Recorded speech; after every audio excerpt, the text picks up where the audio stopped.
Referendum sull'autonomia a 48 ore per la scelta, gli ultimi appelli per il sì e per il no, mentre il clima resta rovente. Stasera 20:10 il governatore Luca Zaia. Allarme smog in Veneto, limiti delle polveri sottili superati in tutti i capoluoghi tranne Belluno. Padova, la terza città più inquinata d'Italia, sindaci in ordine sparso sui blocchi. Caso Banchi, rappresentanti dell'Associazione dei consumatori danneggiati da Veneto Banca e Popolare di Vicenza convocati dalla commissione d'inchiesta per il 31 ottobre a Roma. Serata informativa sui vaccini e zero branco, tra i relatori un medico notoriamente Novax già radiato, bufera sul sindaco che toglie il patrocinio del comune. Nuovo raid della banda di giovanissimi violenti sulla linea Bassano-Venezia, aggredito un controllore, 2 in fuga, bloccata una ragazza, la rabbia dei sindacati, servirebbero più agenti ma gli organici sono all'osso. Incubo scippi a Padova, 2 anziane prese di mira mentre passeggiano, strattonate e derubate, entrambe finiscono in ospedale. Nel comune padovano di Bagnoli assunto un nuovo vigile, obiettivo un maggiore controllo degli ospiti del centro di accoglienza per migranti.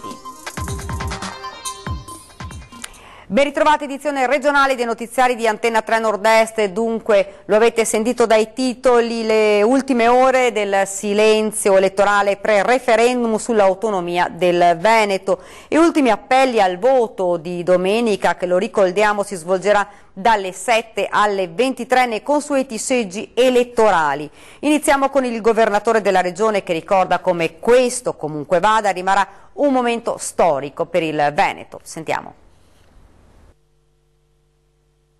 È l'occasione storica per poter andare a trattare a Roma non con la politica di politica, ma andarci con il popolo. La forza del popolo non ha eguali. Questo è l'appello alle urne per il referendum sull'autonomia del Veneto che si terrà domenica. Una consultazione che si è caricata di tensione negli ultimi giorni, con minacce a chi non va a votare e con i sindaci che hanno annunciato ritorsioni ai cittadini che non dimostreranno la loro presenza alle urne. Sia fondamentale trattare i cittadini tutti nella stessa maniera, a prescindere da quello che decidono di fare nelle votazioni. Per cui penso che sia fondamentale dire che c'è una grande opportunità. Da mezzanotte di quest'oggi finisce la fase dell'informazione e la partita passa ai veneti e ai nuovi veneti. Se loro decidono se andare a votare oppure no, e dal giorno dopo tutti uguali, tutti come prima. Un appello che il presidente Zaia rinnoverà questa sera in diretta a 20:10, subito dopo i nostri telegiornali. Oltre al governatore del Veneto sono tanti gli esponenti della politica veneta a Roma, promotori del sì all'autonomia, e tra i favorevoli alla consultazione anche un imprenditore prestato alla politica romana. Il referendum bisogna che tutti i veneti ci vadano, poiché questa richiesta di autonomia è in realtà una richiesta pressante al governo centrale, burocratico, costoso che abbiamo, a far diventare l'Italia prima o poi uno Stato federale. La visione di chi con la burocrazia romana si è scontrato per oltre un anno. Massimo Colombana, ex assessore alle partecipate della giunta Raggi nella capitale, è convinto che solo con un'autonomia differenziata ci sarà futuro per l'Italia. Un federalismo economico con regioni virtuose, meno Stato, e altre dove deve crescere la presenza delle istituzioni. E per chi non crede nell'utilità del referendum, Colombana è chiaro. Ma scherziamo, se aspettiamo che lo Stato centrale ceda una parte del suo potere, della sua enorme burocrazia, siamo degli illusi. Quindi questo referendum serve proprio a dimostrare che i veneti, in grande maggioranza, e così spero sia, vogliono discutere praticamente di dove vanno a finire le tasse. Veneti che oltre a discutere sulle tasse, per l'onorevole Rubinato, vogliono gestire anche meglio il loro futuro. Abbiamo un'occasione straordinaria, è il primo referendum consultivo che viene dato ai cittadini elettori residenti in Veneto per decidere se vogliono maggiore autonomia per la nostra regione. Per questo l'appello della deputata del Partito Democratico, tra le prime a portare avanti in Parlamento l'idea di una maggiore autonomia, è semplice quanto diretto. Bisogna assolutamente partecipare domenica 22 ottobre e mettere il nostro sì per impegnare tutta la classe politica regionale e nazionale alle proprie responsabilità, attuando il regionalismo differenziato e il federalismo fiscale. Ma resta forte la voce di coloro che sono contrari al referendum o si appellano per l'astensione, come una voce storica del sindacato trevigiano Pierluigi Cacco e la senatrice del PD Laura Puppato. Sentiamo le loro parole. Su questo referendum, per quel che mi riguarda, mi sembra un'aspirina per un tumore. Io non voglio che illudere la gente e pensare che con il loro voto, con la loro espressione, risolvino qualche problema. È una pia illusione e io non sono per illudere nessuno, nemmeno i cittadini. Capisco le motivazioni di chi va a votare e vota sì, io non contesto nessuno, anzi rispetto moltissimo, credo che Zaia faccia un'opzione politica, non la faccia per i veneti, la faccia per idea politica del suo partito e quindi di Salvini. Penso che quando si arriva a un referendum come questo è il fallimento della politica. I politici sono pagati anche bene per affrontare e risolvere i problemi. Quando arrivano al referendum è un fallimento della politica. Non si può abusare di referendum perché non si ha il coraggio, non si ha la forza, l'intelligenza, la preparazione, la coalizione anche e l'impegno di trovare delle soluzioni. È proprio uno spottone elettorale, in realtà è anche peggio, se possiamo dire. È funzionale, uno, a togliere di mezzo alcuni problemi rilevanti che ha il Veneto. Qui continuiamo a fare chiacchiere, a offrire contributi alle sagre, a presentarsi come i salvatori, ma se andiamo a vedere come funziona la macchina pubblica, in realtà ne trarremo pessime considerazioni. E lasciamo quest'ampia pagina dedicata al referendum e parliamo di un altro argomento. Continua l'allarme smog a Padova, la città è la terza in Italia per numero di sforamenti dei livelli del PM10 ed è la più inquinata del Veneto. Questi puntini rossi, che compaiono con preoccupante costanza lungo tutto il nord Italia, indicano i maggiori livelli di inquinamento da PM10. Secondo la cartina dell'Agenzia Europea dell'Ambiente, la pianura padana è un'enorme isola rossa che non ha eguali nel resto del continente. Una macroregione dell'inquinamento di cui Padova è la capitale per numero di sforamenti dei limiti di polveri sottili, indiscussa in Veneto, assieme a Torino e Cremona in Italia, dati seguiti con preoccupazione nella sede cittadina di Legambiente. A oggi gli sforamenti che sarebbero consentiti all'anno sono 35, già oggi Padova è a 60. Sono necessari investimenti strutturali per potenziare il trasporto pubblico e ridurre il più possibile l'utilizzo dell'auto privata. Una prospettiva che però appare lontana osservando queste immagini di traffico, dove tra l'altro la maggior parte delle automobili che si incolonnano senza sosta di fianco a coraggiosi ciclisti hanno quasi tutte una sola persona a bordo. In Italia le morti causate dalle PM10 sono calcolate sull'ordine delle 60.000 all'anno. In attesa che la pioggia diminuisca l'inquinamento si possono seguire alcuni accorgimenti. Limitare il più possibile l'attività fisica all'aperto, specialmente nelle prime ore del giorno e nelle ultime, dove la concentrazione di PM10 è più alta, e quando arieggiamo la nostra casa cerchiamo di farlo nelle ore centrali della giornata. Le varie ordinanze però non basteranno a risolvere un problema che ogni anno si ripresenta più grave del precedente. Qui la situazione è seria. E sì, non la possiamo tamponare con ordinanze e ogni volta dobbiamo cambiare i cartelli, perché qui ogni giorno se ne pensa una e giustamente noi ci adeguiamo con cartellonistica, informazioni, vigili e quant'altro, ma la problematica è seria, non riguarda la città di Venezia, riguarda l'intera Val Padana. Pensare di risolvere il problema della qualità dell'aria con le ordinanze è come svuotare il mare con un secchio, secondo l'assessore veneziano alla mobilità Renato Boraso. È surreale, sostiene, ritrovarsi ogni anno a discutere la stessa emergenza. È evidente che qui il problema è che dobbiamo cambiare lo stile di vita. Se la situazione è questa vuol dire che inesorabilmente mezzi pubblici, mezzi privati dovranno assolutamente potenziare l'elettrico. Credo che l'unica soluzione oggi è andare verso l'elettrico. Un cambio epocale di paradigma che non può essere certo gestito a livello comunale. Altri paesi come la Francia, ricorda Boraso, danno 10.000 euro di contributo a chiunque acquisti un'auto elettrica. Come amministrazione stiamo facendo la nostra parte, ma sarà inutile se non si muovono anche gli enti di livello superiore. Per esempio c'è questo bellissimo protocollo che ha fatto il sindaco della Toyota per promuovere l'idrogeno, per portare a Marghera una centrale di produzione dell'idrogeno, il quale è il combustibile che praticamente è zero in inquinamento. Ma anche sull'elettrico noi per esempio abbiamo colto al volo un contributo regionale di 60.000 euro, abbiamo fatto 3 colonnine per la ricarica elettrica, Piazzale Einaudi, Sicilia e Piazza Barche, e continueremo. Nella giornata di giovedì 2 novembre verranno sentiti alle 11 il capo del Dipartimento Vigilanza Bancaria e Finanziaria di Banca d'Italia, Carmelo Barbagallo, e a seguire il direttore generale della Consob, Angelo Apponi. È quanto rende noto la Commissione bicamerale d'inchiesta sulle banche, spiegando che il 31 ottobre verranno sentiti i rappresentanti delle associazioni dei consumatori danneggiati dalle crisi di Veneto Banca e Popolare di Vicenza. Bufera sull'amministrazione comunale di Zero Branco nel Trevigiano, promossa una serata sui vaccini esclusivamente con relatori Novax, moderatore il sindaco Feston, ma le intenzioni del comune non erano queste.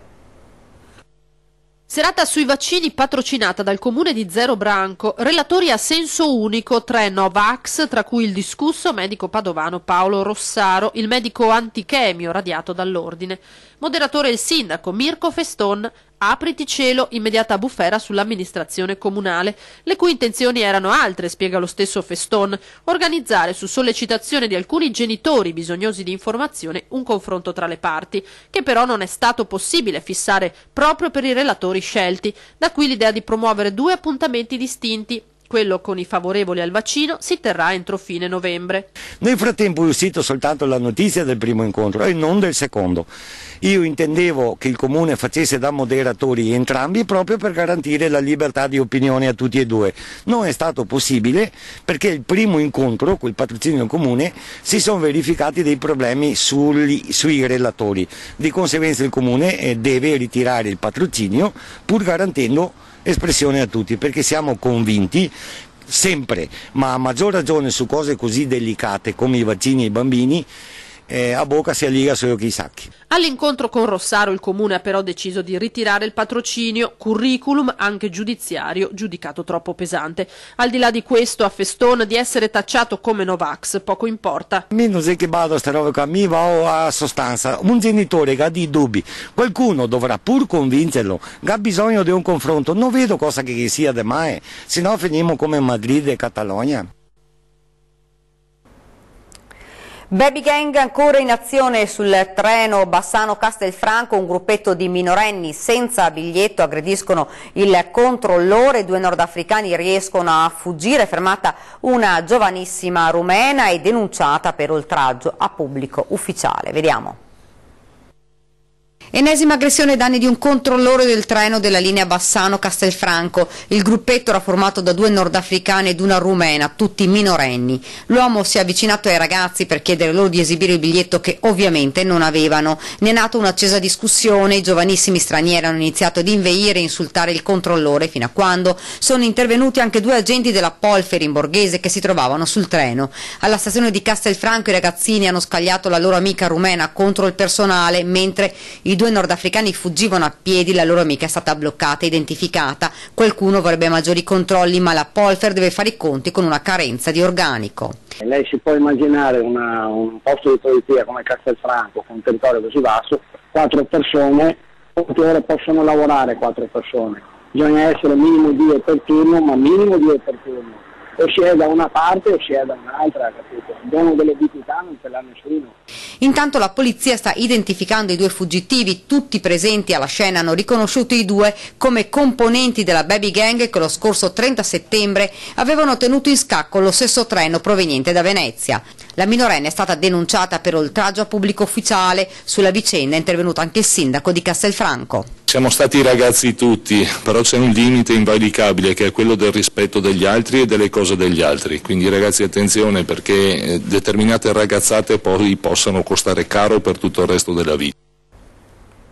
Ed ancora cronaca, questa volta dal Padovano, anziane aggredite, 2 episodi in città, in un caso una 86enne è stata derubata della borsa e della catenina, frattura del braccio per una 74enne. Anziane nuovamente bersaglio dei malviventi, 2 gli episodi in città. Una donna di 74 anni e una 86enne sono state aggredite in mattinata. Ad avere la peggio la 74enne che ha rimediato alla frattura del braccio. L'anziana stava passeggiando in via Vecelio quando è stata spinta a terra da uno sconosciuto che voleva strapparle la borsa. La signora è riuscita a trattenere la tracolla ma è caduta fratturandosi il braccio. Poco dopo all'Arcella invece un 86enne è stata abbracciata da una donna mentre usciva dal supermercato di via Saetta. Tornata a casa si è accorta del furto della catenina che indossava. Resta il giallo all'indomani del ritrovamento dell'auto con fori di proiettile nel Bellunese, nonostante nel frattempo si sia fatto vivo il proprietario. Sentiamo. Si è presentato venerdì mattina dai carabinieri di Mestre per denunciare il furto della sua auto individuata nel territorio di Sedico, nel Bellunese, con 3 fori di proiettile e il lunotto posteriore in frantumi. Giovedì infatti c'era preoccupazione per le sorti del proprietario, un mestrino 50enne, che fortunatamente la mattinata successiva ha dato notizie di sé, recandosi appunto nella caserma di via Miranese. Quando l'auto è stata ritrovata era chiusa a chiave e non c'erano tracce di sangue. Sul posto i vigili del fuoco e i carabinieri della compagnia di Belluno e del nucleo investigativo di Feltre, ma dell'escursionista giovedì, grande amante della montagna, non c'era alcuna traccia. Gli investigatori ora stanno cercando di far luce sulla vicenda. Ed ora ci fermiamo un attimo, c'è la pubblicità.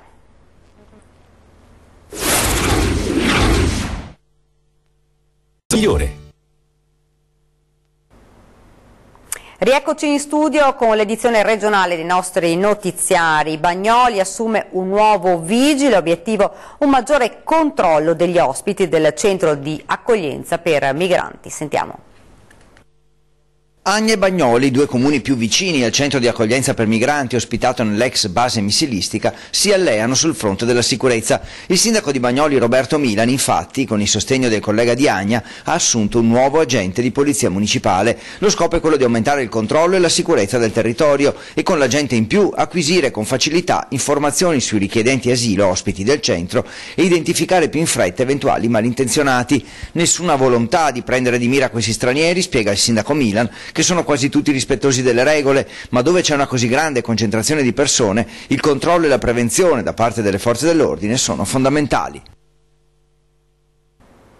Un fine settimana all'insegna del freddo, sabato cielo coperto e nebbia per gran parte della giornata, mentre domenica temporali e però temperature basse. Sentiamo. Piano piano ci stiamo avviando verso il freddo e già domani il tempo peggiorerà con cielo coperto e nebbie che potrebbero rimanere per l'intera giornata. Domenica la situazione cambia radicalmente perché una bassa pressione chiamata il figlio di Ofelia, ossia un centro depressionario che nasce proprio laddove l'uragano Ofelia ha colpito l'Europa, quindi in Irlanda, si porterà velocemente sull'Italia facendo peggiorare il tempo soprattutto sul Triveneto già dalla mattinata di domenica, con piogge e temporali che potrebbero durare almeno fino al tardo pomeriggio, prima serata. Area più fredda e calo drastico delle temperature soprattutto di notte, con valori che scenderanno anche sotto i 7-8 gradi. Una cosa importante è che tornerà la neve sulle Alpi, nella mattinata di domenica sopra i 1700 metri, ma in rapido calo dal pomeriggio sera e fin sopra i 1300 metri. Insomma, gli amanti della montagna potranno preparare sci e tute, i fiocchi di neve stanno arrivando, ma ad ottobre potremo però godere anche di altre belle giornate. Fino a fine ottobre avremo condizioni nuovamente stabili, però con probabilmente senza l'assenza della nebbia, quindi cielo sereno, poco nuvoloso. Ed è davvero tutto per questa edizione del nostro telegiornale, vi lascio alle previsioni del tempo, grazie davvero per averci seguito e buona serata.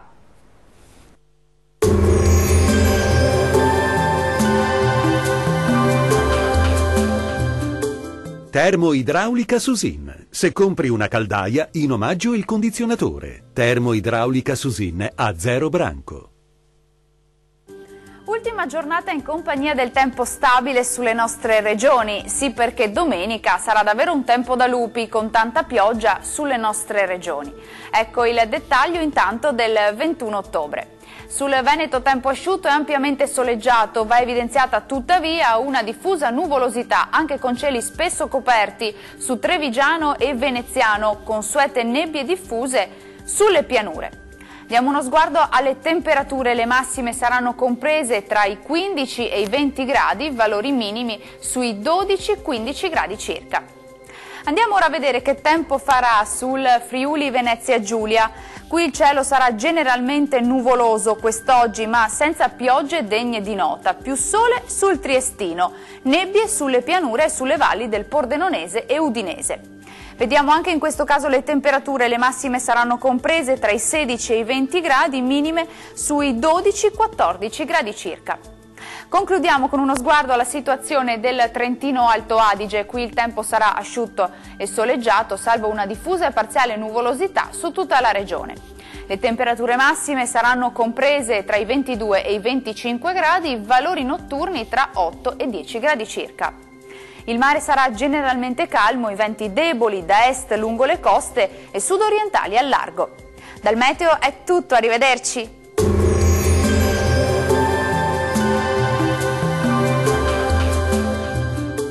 Termoidraulica Susin. Se compri una caldaia, in omaggio il condizionatore. Termoidraulica Susin a 0 branco.